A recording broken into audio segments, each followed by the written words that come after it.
ನಿನ್ನೆ ದಿವಸ ಆ ದೇವಂತ ಬ್ರಾಹ್ಮಣರಿಗೆ ಕೂತು ಕುಂಭಕಾಳಿ ಸಾಕಷ್ಟು ಹಣವನ್ನು ತುಂಬಿಕೊಟ್ಟಿದ್ದೆವು.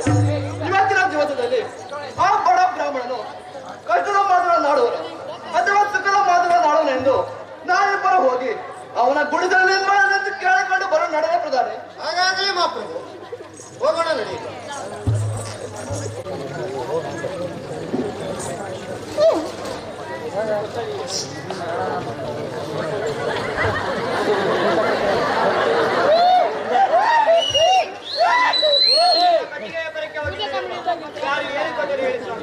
ನಮ್ಮ ಮಕ್ಕಳು ಅನ್ನ ನೀರು ಇಲ್ಲದೆ ಬಾಯಿ ಬಾಯಿ ಬಿಡ್ತಿದ್ದಾರೆ ಸ್ವಾಮಿ. ಅದನ್ನು ನನ್ನ ಕಣ್ಣಿನ ನೋಡೋದಕ್ಕೆ ಆಗುದಿಲ್ಲ ಸ್ವಾಮಿ. ಅದನ್ನೇನ್ ಕೇಳ್ತಿ ಬಿಡು ಸುಮಾತಿ, ಇಂಥ ಕಷ್ಟ ನೋಡಿ ಸೀಟಿ ಹೊಡಿತಾ ಇದ್ದಾರಲ್ಲ.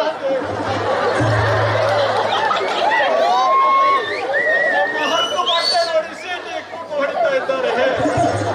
ಸುಮಾತಿ, ಒಂದು ಮನೆಯಲ್ಲಿ ಕಟ್ಟಿಗೆ ತೆಗೆದುಕೊಂಡು ಹೋದರೆ ಒಂದು ಗುಂಬಳಕಾಯನ್ನು ಕೊಟ್ಟಿದ್ದರು.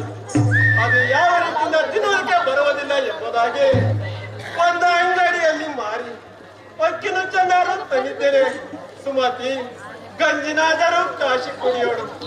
ಆ ಸಣಿ ಪರಮಾತ್ಮನು ಕೊಟ್ಟಂತ ಕಷ್ಟವನ್ನು ಯಾರಿಂದಲೂ ಪಾರು ಮಾಡೋದಕ್ಕೆ ಆಗೋದಿಲ್ಲ ಸುಮತಿ, ಆಗೋದಿಲ್ಲ. ಆ ಸಣಿ ಪರಮಾತ್ಮನು ನನ್ನನ್ನು 7.5 ವರ್ಷ ಕಾಡುತ್ತಿದ್ದಾನೆ. ಯಾರಿಂದಲೂ ಪಾರು ಮಾಡೋದಕ್ಕೆ ಆಗೋದಿಲ್ಲ ಸುಮತಿ. ಗಂಜಿನಾದರೂ ಕಾಶಿ ಕುಡಿಯಲಿ ಸುಮತಿ. ಆಯ್ತು ಸ್ವಾಮಿ.